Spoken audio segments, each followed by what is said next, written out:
Hey everyone, welcome back to my channel. I figured I would do a grocery haul video just showing my subscribers who are not bodybuilders especially, some macro-friendly options for flexible dieting, for those who are trying to lose weight or just, want some new ideas. So you'll see it in the next clip. And also I may include some food prep. We'll see. It's kind of late, so I don't know what I have time to do. But and I may also show a clip of me at the gym recently. So I hope you guys enjoy. Don't forget to like, comment, subscribe, and share with others. And I'll see you guys next time.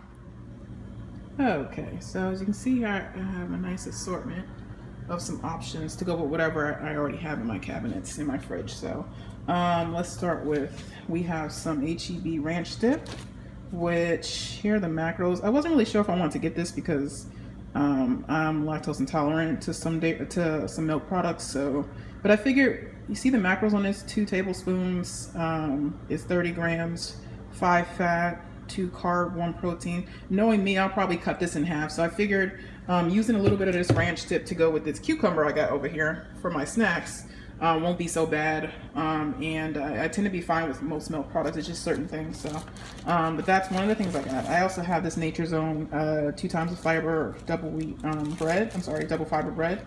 And here are the macros. For 1 slice, it's 11 carbs with 4 fiber. That's pretty good.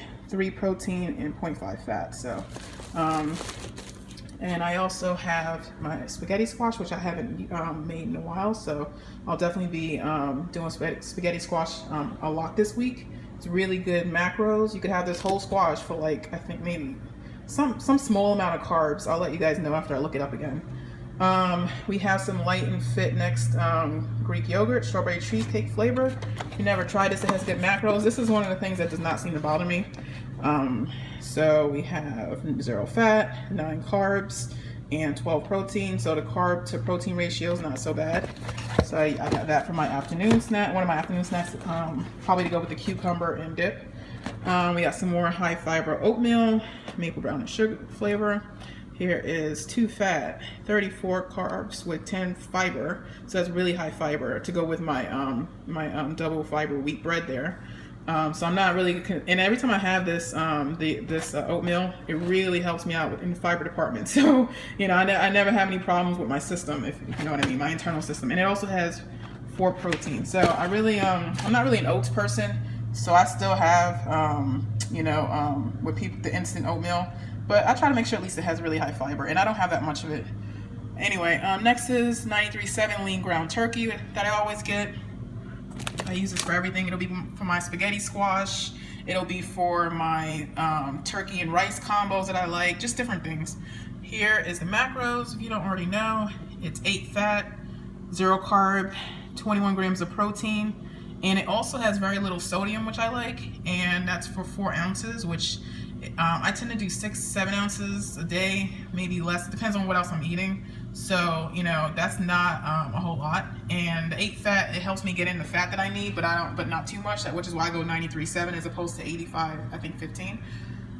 Next up is some spinach. That'll go on my breakfast, probably egg substitute that I use, or I'll just have it with, the ground turkey, probably with some rice too.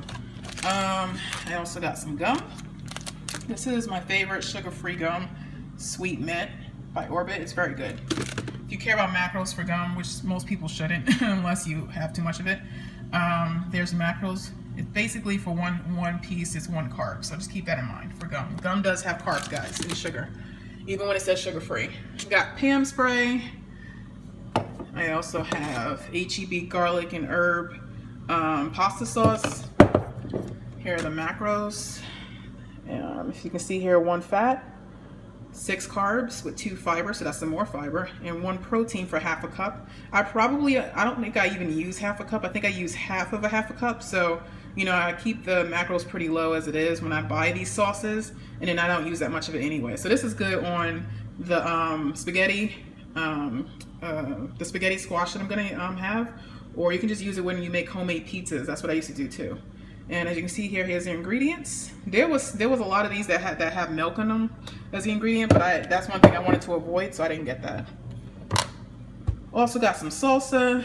Can't really go wrong with salsa. Salsa has really good macros, so I use it for everything. even with ground turkey and spinach or ground turkey and rice. Here's the macros. It literally has 2 carbs per serving. Trust me, you only need maybe 2 servings for anything you eat. That's a lot of salsa, so that'd be 4 carbs. So I'm telling you, utilize salsa in everything, your eggs, your rice, your chicken, everything. I got some guacamole, fresh at HEB, because I am not an avocado person. Every time I have avocados in my kitchen or my refrigerator, I let them expire because I'm just not an avocado person. I'd rather have it straight in a little container for me. Anyway, here's the macros. So for 30 grams, which is 1 tablespoon, you get 3.5 fat, 2 carbs with some more fiber. See, there's the fiber adding up again, and 1 protein. So this stuff will last me a good week, maybe week and a half, depends, because I use maybe a serving or 2 in all my food. So you know, we'll see. So basically, for my guac is I keep it low, but it also helps me when I get my fat intake in. So that's why I tend to buy it like that, because it definitely lasts me more than, you know, buying the actual avocado does. I'm just not like keep avocado fresh and then keep cutting it up every day. I'm not that kind of person. Anyway, I got some sweet peas, HEB. Peas are on sale. Here are the macros.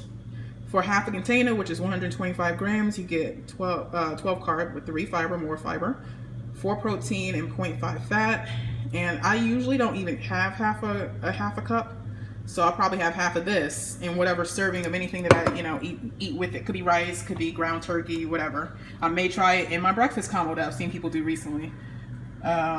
Here I got some ketchup, no high fructose corn syrup. When I usually get ketchup, by the way, if you guys look on the back, like this one doesn't say low sugar or anything like that, but some of the ketchups do have less sugar. You just have to take a look on the back. So this one, normally ketchups for 1 tablespoon will have like 13 or like 12 or 10. This one has 4, right? So this one has lower sugar than other ketchups. So just look on the back of your regular ketchups. I'm telling you, you'll find there's a difference in the sugar intake and the carb intake. So you can actually get lower sugar ketchup without it actually saying low sugar on the back of it. So just keep that in mind.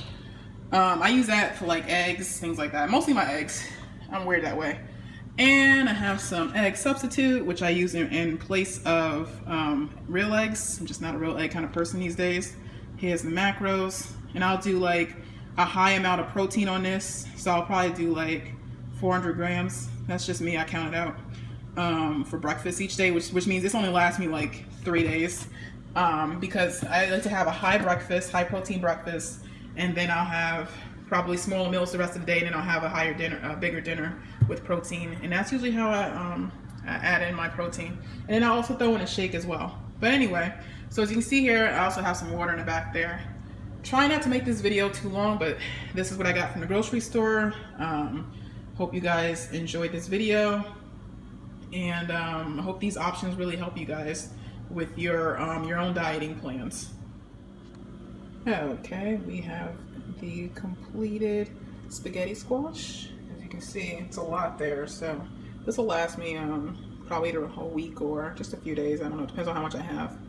But again, it's very light in carbs. Look it up in your MyFitnessPal or online. I think it's something like 20 grams per cup or something. I forget, it's really low. Anyway. And here's a 93.7 lean ground turkey. Some of it's cooked. This isn't the whole thing. I cooked some of it for today and tomorrow and the next day. Then I'll cook some more tomorrow for the next couple days for the rest of the week as well. So, and then here's the after effects of cooking spaghetti squash. So yeah, it's fun to eat. Not so much fun to cook because it takes an hour if you use an oven. And I think it's about the same amount of time if you use a microwave too. Anyway, so yeah, so you can see some of the food prep here is done. I hope you guys enjoyed the grocery haul and just some of my food prep that I showed you there. I'll probably upload some more videos of grocery hauls in the future. So I hope you enjoyed that, this kind of style. And I decided to also incorporate some clips of my back day rack pull sets because I wasn't planning on doing these, but I wanted to try out these bumper plates for the first time with rack pulling, and it was fun because I'm doing above the knee here at 225 for 12 reps. That was pretty easy. So then I moved on to 315, and you'll see me do 315 here for 10 reps, and it still felt pretty easy above the knee. Usually it feels pretty hard at this point, I think, or tiring, but it was easy on my grip. So, you know, I tried to do as many high reps as I could before moving up. And I was surprised because I didn't have any chalk. Usually my hands are starting to give out by then, and I usually do a lower reps at 315, so that was cool. Here I moved on to 385, and I believe I did 6 reps because my grip was starting to give out. But I was still surprised that above the knee, you know, it seems like it was really easy for me to pick up the bar with all the weight on it. So yeah, I did 385 here. And then I knew I had one more set left in me. I probably could have done even higher reps for each set, but you know, I didn't have any chalk at the moment because I decided to just randomly. So you can see here in the background, it's like 12:15 at night in the morning. So this really wasn't part of my session. It wasn't supposedly part of my session, but anyway, I had a good time with it. So, and I don't know how much more I'll be doing this in the future, recording a lot of heavy sets, because I'll be focused more on just, you know, leaning out and then my first bulk so that I can lean out again by this time next year and then maybe do a show. So that's my plan. So you can see here I finished up with 405 pounds for 4 reps, and I hope you enjoyed this video.